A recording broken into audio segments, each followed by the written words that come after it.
apie Lietuvos vietinės arba tamsiasias bites Lietuvos, ne arba, bet tai Lietuvos vietinė bitė šiandien dienai pavadinta tamsiaja bitė.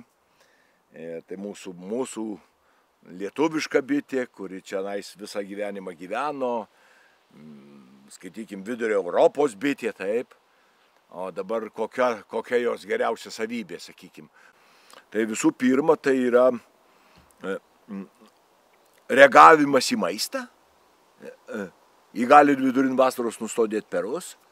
Jį gali nustodėti perus ir pradeda dėti perus tik tai apsiskraidžius. Tai reiškia ilgas laikotarpis be perų, žiemos metu. Tai šiandien, kodėl aktualu dabar, šiam laikui aktualu.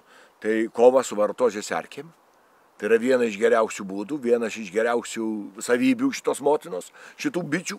Dar vienas šitas dalykas, kad šitos pačios bitės labai gerai parodo, kad ant jos yra erkė, kad šitos bitės pačios atakuoja erkės, nukramto kojas, nukanda galvų erkiai, reiškia jos pačios naikina erkės. Tai čia beproto gera savybė, tai čia galim tapti labai turtingais, jeigu mes reiškia, labai turtingais bitėms ir labai turtingas ekologinių bitininkavimo, kaip pavyzdžiui, jeigu mes atrasim tokią bičių savybę ir ją užfiksuosim, daugindami, kuri labai stipriai pati valosi erkės, kuri pati atakuoja erkės, tai beproto geras dalykas.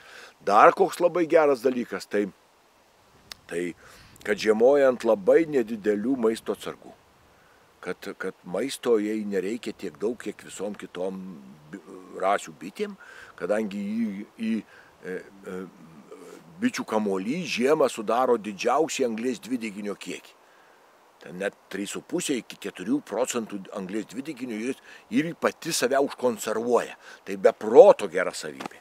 Tai vienas, dar tų savybių čia yra dar 10, bet aš noriu tik tai sakyti, kad užfiksuoti tokias pačias geriausias. Tai sakykim, kad kai kuriem bitininkam šitą savybę gal ir nelabai bet, sakysim, medaus pirkėjam arba medaus valgytojam tai bus beproto gera savybė, kadangi tamsioji bitė labai ilgai perdirbinėja medų, labai daug prideda savo fermentų ir medų ilgai neuždengia to medaus ir, sakysim, medus labai aukštos kokybės ir labai gero skonio.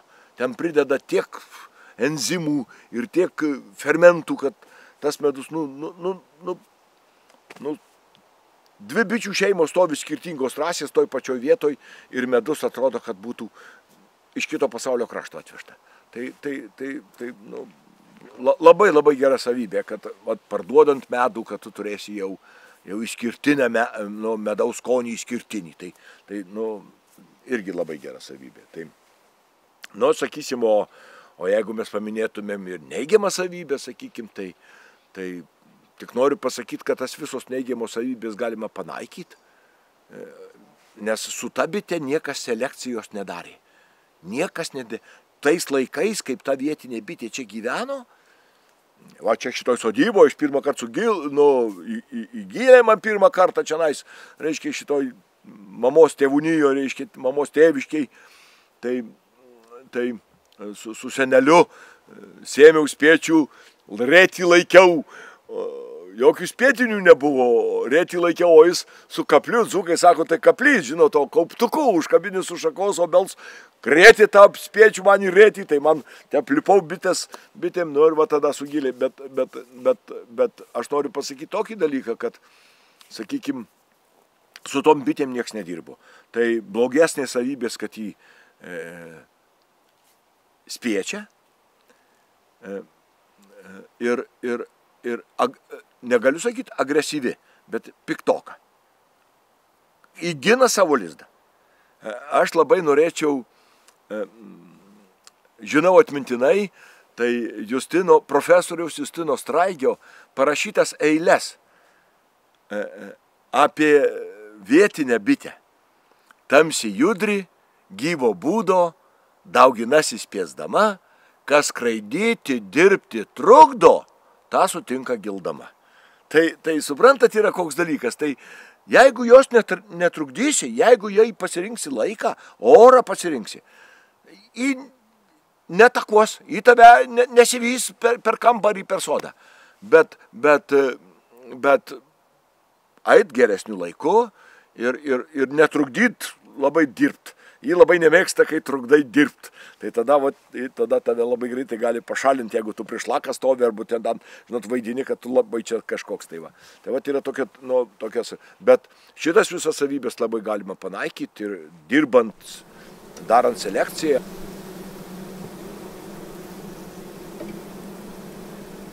Nu, jeigu kalbėti, tarkim, apie blogasias savybės, nors aš jų taip neįvardinčiau, paprasčiausiai jos yra taip tos bitės evoliucionavę, kad tai yra miško bitė ir jinai pavasarį anksti nestiprėja greitai, kaip pavyzdžiui kokia karnika turi tą sprogstamą vystymąsi.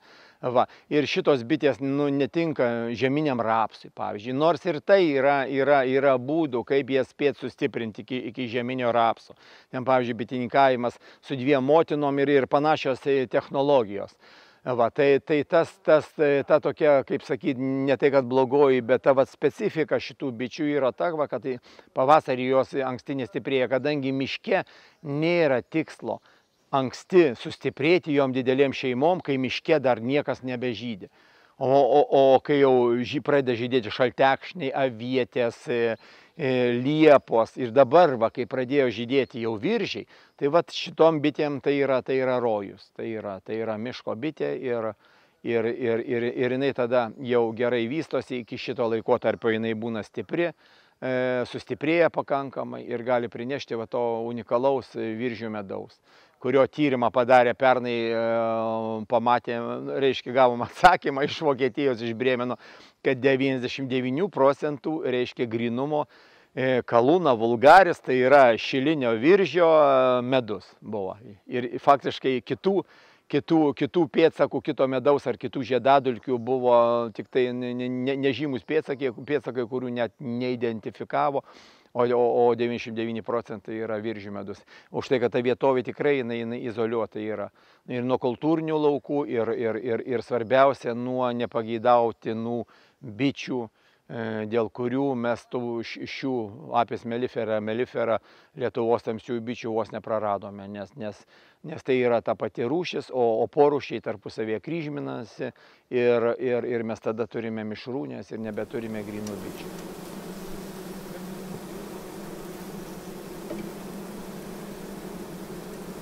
Kadangi mūsų Lietuvos tamsioji bitė yra pristaikusi prie mūsų klimato, tai jinai žino, kad jos laukia šalta žiema. Ir jinai pavasarį, vasarą ir gal trupučiuką rudenį kaupia medų. Ir jeigu mes paimame medų iš jos rudenį, tai jinai supranta, kad medunešis jau baigėsi rudenį ir jos laukia ilga žiema. Ir jeigu mes dabar paimsime iš jos medų, tai jinai liks be medaus. Todėl jinai labai įnirtingai gina savo atsargas. Ir už tai bitininkai anksčiau, kuomet imdavo medų, supykdydavo tas vietinės biteles ir jos pasidarydavo tokios ir irzlesnės. Todėl bitininkai pakeitė ne bitininkavimo būdą, ne avilius, o pakeitė pačią bitę. Įsivežė tų pietinių rasių bites. Bet kartu su pietinių rasių bitėmis atkeliavo ir naujos problemos. Tai yra tos, kad bitės nebegalėjo jau žiemoti ant medaus, jos sirgo, jos netokios buvo atsparios ir prasidėjo problemos. Ir tuomet reikėjo pakeisti medų cukrumi, o pakeitus medų cukrumi bitės imunitetas nusilpsta, nes ten nėra jokių mikroelementų, todėl puola įvairios ligos ir tas ligas reikia gydyti visokiais cheminiais vaistais. Ir tada ratas susisuka, tu gydai bites, maitini cukrum ir taip toliau jas silpnini. O jeigu prie bičių prieiti natūraliu būdu, tai tarkime imti medų vėliau, kaip aš darau, lysti prie jų minimaliai ir palikti joms tiek medaus, kiek joms reikia, tuomet bitės tampa ramios ir su jomis galima draugiškai gyventi.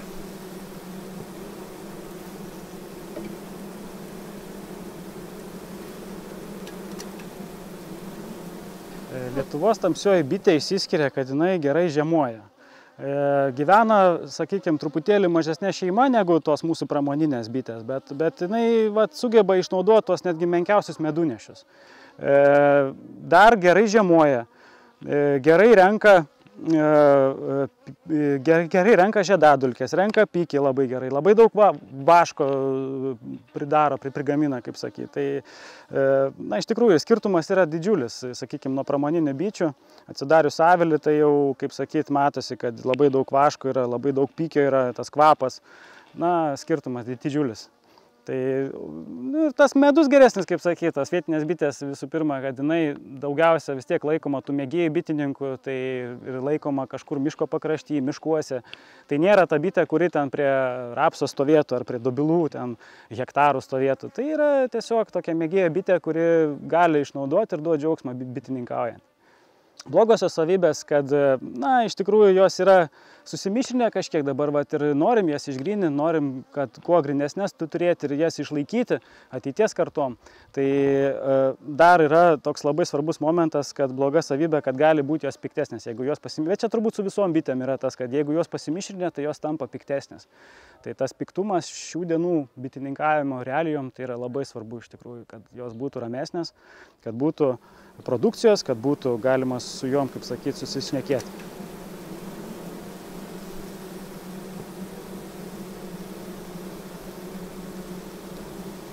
Sako, tos gerosios savybės tos yra, kad jos yra, vis dėlto yra miško bitė vadinama vietinė, jom čia yra geriau gyventi ir ji didesnis spektras augalų, iš kurios jos gali paimti nektarą, už tai, kad, pavyzdžiui, kitos bitės čionais joms sunkiau yra gyventi, už tai, kad čia yra miškai, yra pavasarį kas žydzi, gervogės, avietės, mėlynės, bruknės, šaltekšnis, karklai ir visa kita, tai jom yra paprasčiausia, jos geriau perneša žiemas, mažiau serga, apsivalo daugiau nuo erkių, pačios jos išsikrato.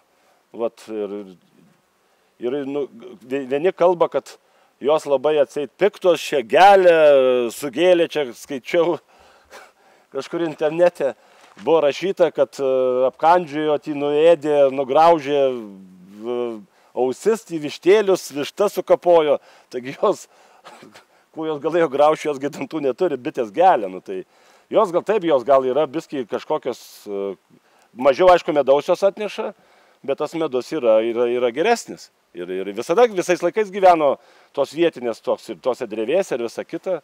Ir aš man patinka gaudyti, žodžiu, spiečius, tai pernai buvau iškėlęs gal 20 kokius gal 2 vabikus, tai iš 22 vabikų pagavau 20 spiečių, tai darė tyrimus. Arūnas Adžgauskas buvo atvažiavęs su Laima Čereškienė, buvo darėmi tyrimai ir buvo atrasta vienas spiečius, buvo pagautas, bet aš aišku negaliu dabar tiksliai atsakyti kurioje vietoje, bet čia kažkur šitoj regione, čia kažkur apie Musteiką, apie Grybaulę, Šklėrių, Senoji, nes aš mėtau visur, po visur čia išmėtau tuos vabikus, tai buvo praktiškai vos ne 80 gal procentų ta tikra vietinė bitė.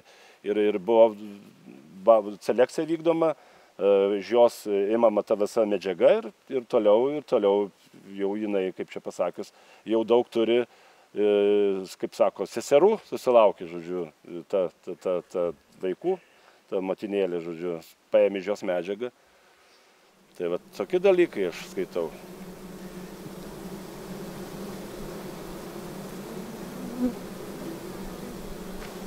Šiaip tai su tamsiosios bitės tai labai praktikos neturiu, bet jos tokios greitesnės priežiūra, aišku, čia tinka tamsiosios bitės, bet jei kur gyvenvietėm prie namų, tai manau, kad jos biški jau sudėtingiau, nes jautrios, o bet reikėtų įsaugot, bet reikėtų pradėti jau nuo trankos iš karto, nes dar šitos irgi. Čia mišrūnės, aišku, žinai, yra ir kur turi to tokio kraujo tų tamsių bičių, tai jos susimišrinė su labai produktyvios. Ir čia, va, kur apsivaisina bitės motinos, tai, nu, jaučiasi.